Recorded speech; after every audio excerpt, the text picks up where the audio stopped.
Welcome back to True Crime with Johnny. Today's case is the Baltimore vicious slasher, Jeff Shifflet. He slashed up his ex-drug partner and love interest, Katie Hadel, when he was sent to prison for violating probation on a robbery that they both had committed. The police convinced Katie to roll over and testify against Shifflet. While he was sitting in prison, she had turned a new leaf and became a young mother and had a new husband. Shifflet, enraged by being abandoned by Katie, and he blamed her for sending him to prison. He avowed, come hell or high water, he would enact revenge on her, and he did just that. Let's get into the case. Jeffrey Michael Shiflett was born May 3rd, 1979, in the Baltimore, Maryland area. He had an older brother, Chris Shiflett, and Jeff was known in the area as a troublemaking knucklehead. According to an acquaintance of Shiflett that I interviewed, he looked like a hedgehog with spiky hair, and he was smaller in stature and size. But he was always very antagonistic and ready to fight on a minute's notice. This acquaintance, that shall remain nameless, also said when she had gotten in an argument with someone who was friends with Shifflet, that person turned to her and said, "Yeah, I'm gonna go get Jeff Shifflet and he's gonna physically attack you." On a particular occasion, I had a girlfriend in the Owings Mills area, close to where Shifflet had gone to school in Franklin High School, and I remember she had told me, "This guy Jeffrey Shifflet keeps calling me. Can you give him a call and tell him to leave me alone?" I called up Shifflet, and we agreed to fight at the Valley Center in Owings Mills, but it never came to fruition. But when I had met this individual, I could tell right away that he might end up being a stone-cold killer one day, because he had dead eyes when you looked at him, and he looked like a savage lunatic. As the rest of our family and friends in that northwest Baltimore area were choosing colleges, thinking of business ideas, planning marriages, and finding significant others, Shifflet went down a path of drugs, crime, and assault and battery. And according to Robin Hadel, Jeffrey Shifflet had been stalking her daughter, Katie Hadel, since 7th grade in the Owings Mills area. So who was Katie Hadel, this woman whose family and friends had her ripped from their life by this Shifflet? Katie Ann Hadel was born January 8th, 1980 in Westminster, Maryland, to Robin and Leonard Hadel. Although her parents would divorce, and it is unclear how close she was with her biological father, but she was raised by her mother, Robin, and her stepfather in the Owings Mills area. She graduated from Franklin High, and according to her mother, she had known Shifflet from the ages of 12 on up, and he was always interested in her and pursued her relentlessly. Robin Hadel had also said about her daughter Katie that she was an aspiring model, and she was flown to New York and California by modeling scouts, but it's unclear if she actually made any strides as a model. Also, she was interested in fashion, according to her mother. But as she spiraled into substance abuse, she was arrested for assault and also marijuana possession. But it appears she wasn't convicted of any of those arrests.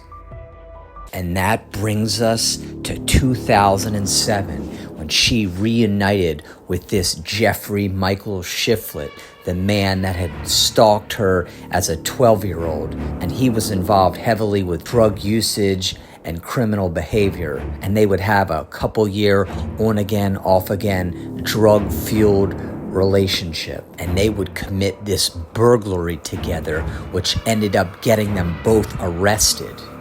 And Katie once again was given probation for this burglary by the courts.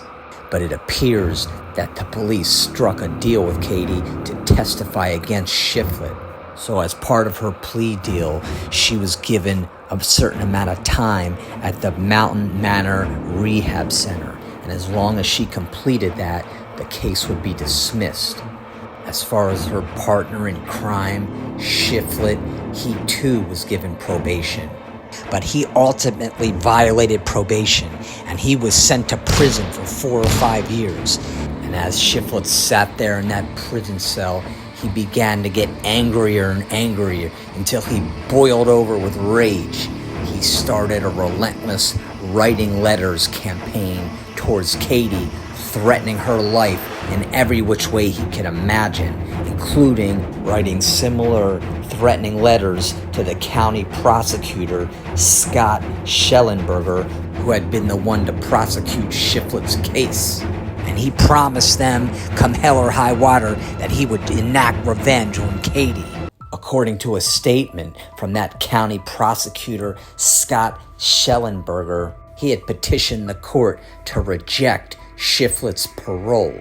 But there was nothing the courts could do because Shifflet's time had been served. Everybody involved with the case was terrified of Shifflet, and they knew he was getting out. The police were giving around-the-clock surveillance and protection at Katie Hadel's Garrison Forest apartment where she lived with her new husband, Craig Gordon, and his 11-year-old daughter from a previous relationship, and her 3-year-old daughter, Ava Gabrielle Gordon.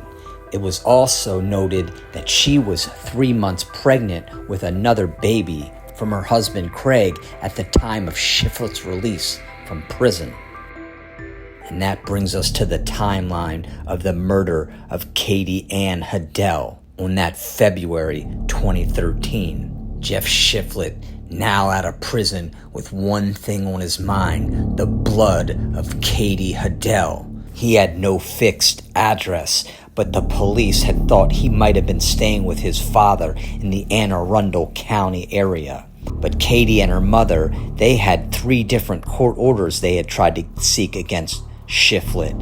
And according to a quote from Robin Hadel, Katie's mother, he makes threats that he is going to get a gun, and if my daughter doesn't go with him, he's going to kill her, her boyfriend, and then kill himself. And that was a petition from as early as 2008. But all those court orders would mean nothing because Jeff Shifflet was out of prison and nowhere to be found. He had missed checking in with his probation officer, but he had put in several life-threatening calls to Katie and her mother, Robin.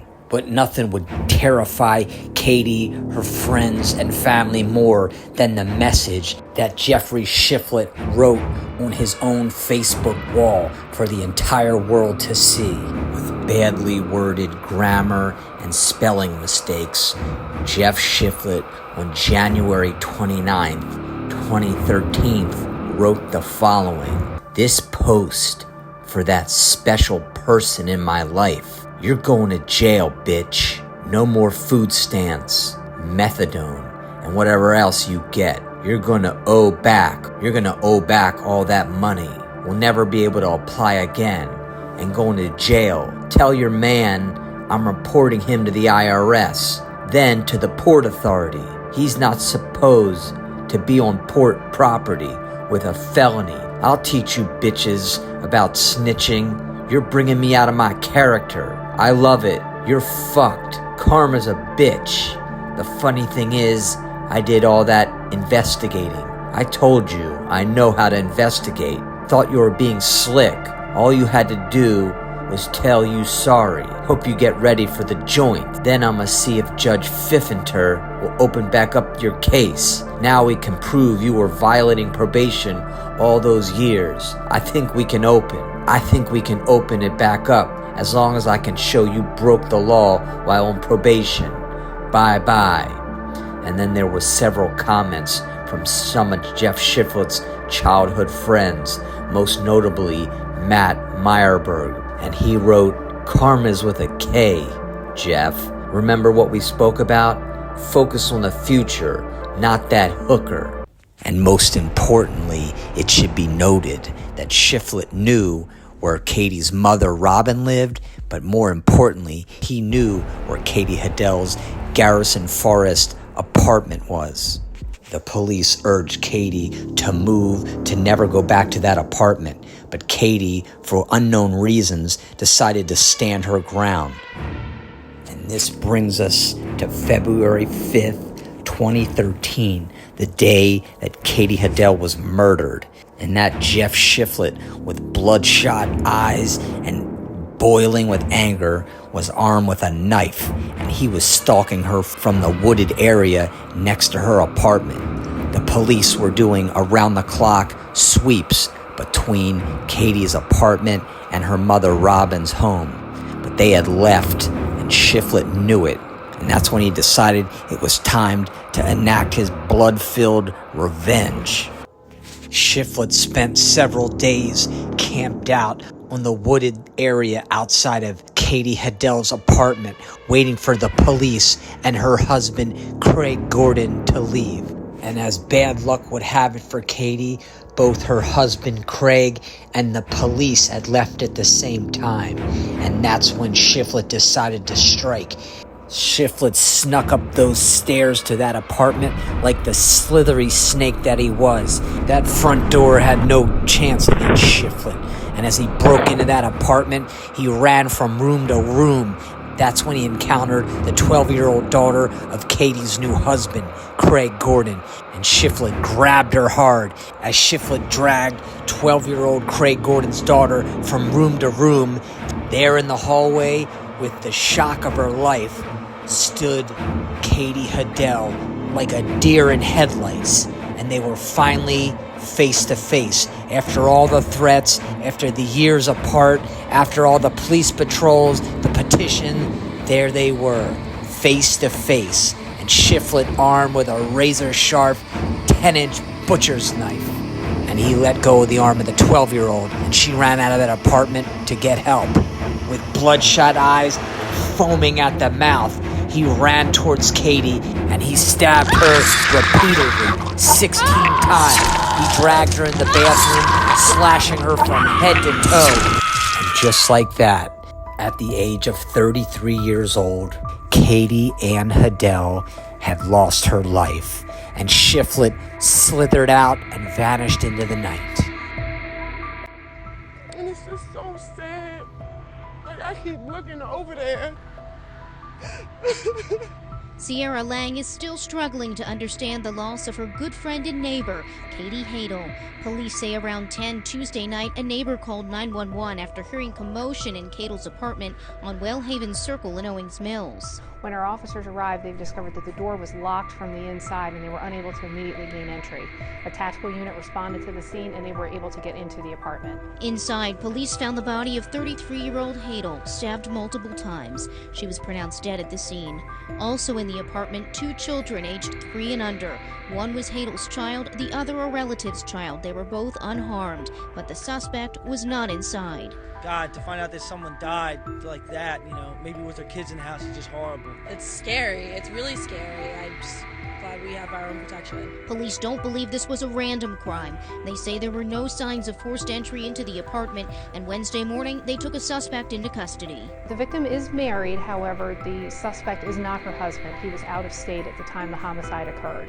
We don't believe that there is any current romantic relationship between the victim and the suspect at this time. However, we do know they are acquaintances from several years ago. But for Katie Hadel's friends, the damage is already done. They say she was a dedicated wife and mother who will be sorely missed. I hope whoever did this, they need to know how good of a person she was and that she had a small baby, Ava, and now Ava doesn't have a mother. And it's just sad. Needless to say, Katie's friends and family were completely devastated. They had felt it was coming, but it became surreal to them that Shifflet had been able to reach her. Meanwhile, walking up Reisterstown Road early the next morning, Wednesday, was Jeffrey Shifflet, and the police recognized him right away, and he was arrested without incident, and he immediately admitted to killing Katie. Jeffrey Michael Shiflett was booked into the Baltimore County Jail, and he had multiple charges. He was charged with first-degree murder, first-degree assault, first-degree burglary, third-degree burglary, carrying a weapon openly with the intent to injure, and 2 counts of second-degree assault. And he would concede right away that he was responsible for Katie Hadel's murder. But he disputed that it was premeditated. And this would bring us to the trial, and it was an absolute circus. Jeff Shiflett's antics and bizarre behavior and threatening ways really came out during this trial. And he disputed that it was premeditated, and his attorneys would try to claim untreated mental health disorders caused Shifflet to murder Katie Hadel. But the courts didn't buy it, and they rejected Jeff Shiflett's attorney's claims that he had mental health disorders. Jeffrey Shifflet was so violent and dangerous during court that the courts demanded that he wore a shock collar around his ankle, and if he had any outbursts, it would shock him like a taser gun. He had outbursts the entire time during the trial. In fact, the judge didn't even want him to be present during the trial because of his vulgar outbursts that he frequently shouted in the judge's directions.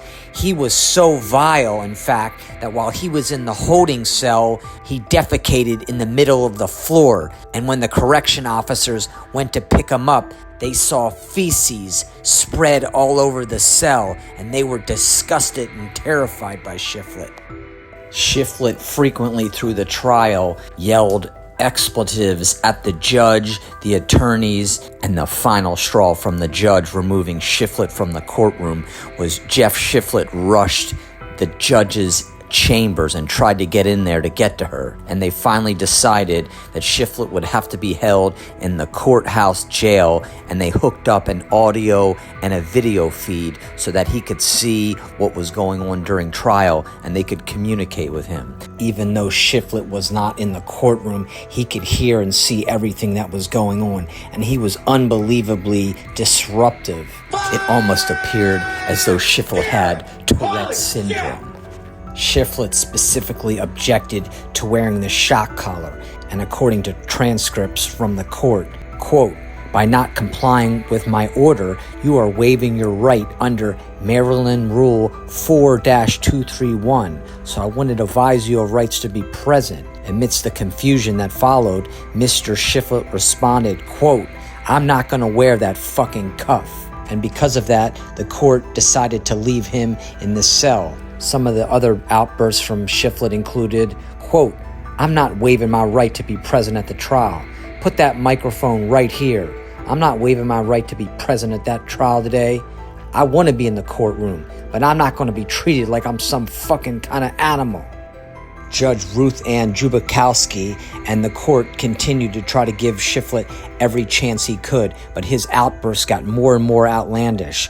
Quote, "I ain't seeing that nasty bitch. We're about to go on the record. Woohoo!"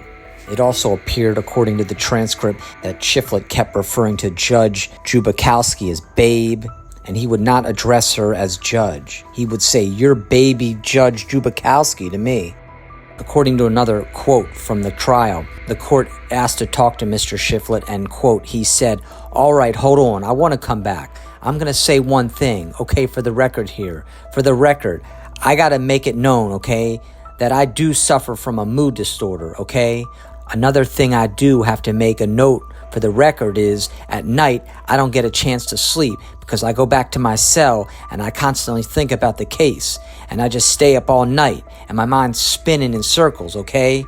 And when I don't get any sleep, I get very moody and I get very agitated very easily, especially when asshole police officers try to put their hands on me for no apparent reason, okay? So just everybody knows that stuff, you know? I like to make sure that everybody understands." And it appears from that last quote from Shifflet is that in his own way, he's explaining that he's a very agitatable person and he just can't possibly help himself.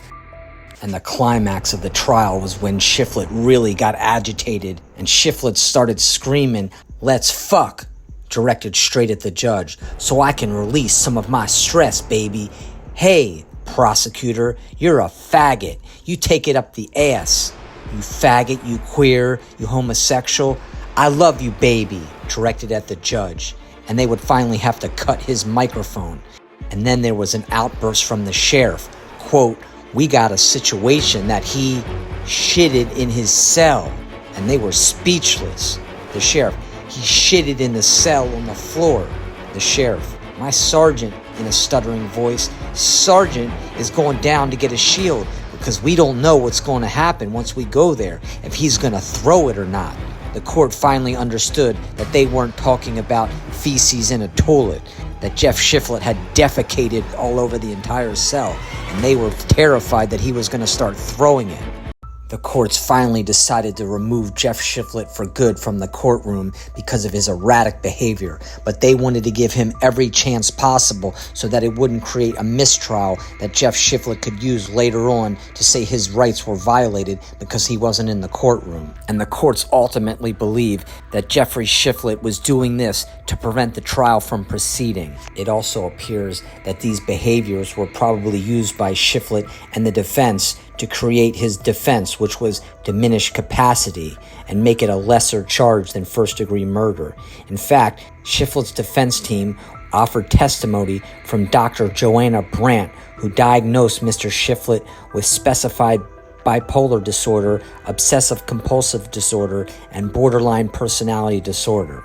The court ultimately excluded Dr. Brandt's testimony after concluding there was no real basis to connect these disorders to the fact that he had committed first-degree murder. But Jeffrey Shifflet ultimately responded by pointing out that Dr. Brandt's findings that he was unable to control his behavior when he was agitated, but that would not be considered relevant as far as a defense, according to the state.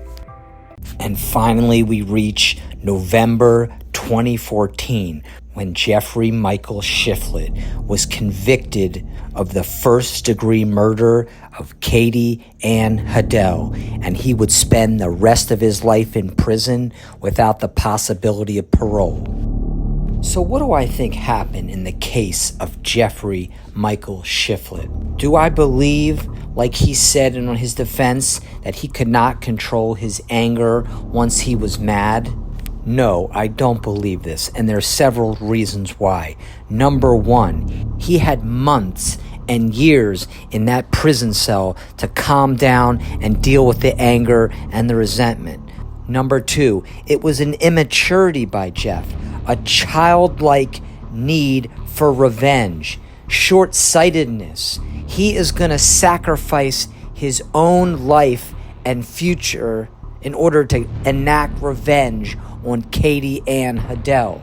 But the reality was, Jeffrey Shifflet, in my opinion, never thought anything of himself. As far as an individual that was an acquaintance of Shifflet, you could tell that there was a possibility that he was going to get into something like this. He just had this way about him that everybody felt afraid around him, that you never knew what you were going to get. It was a Dr. Jekyll and Mr. Hyde personality. One minute he was okay, the next minute he was absolutely manic and going crazy. And he had a temper that you could not stop. And once his mind was made up, he was going to come after you, come hell or high water, and you could not stop him, and you couldn't get him off you. Number three, he could not stand to be left behind by Katie, because according to Katie Ann Hadel's own mother, she had said that Jeffrey Shifflet wanted nothing more than Katie Ann to come back with him and be back together as they were before he had went to prison. And I do believe if Katie would have said to Jeff, I'm back with you, we're together again, all would have been forgotten. But she had moved on, and she had realized Jeffrey Shifflet, the drugs, the crime, the criminal behavior, she didn't want that life any longer.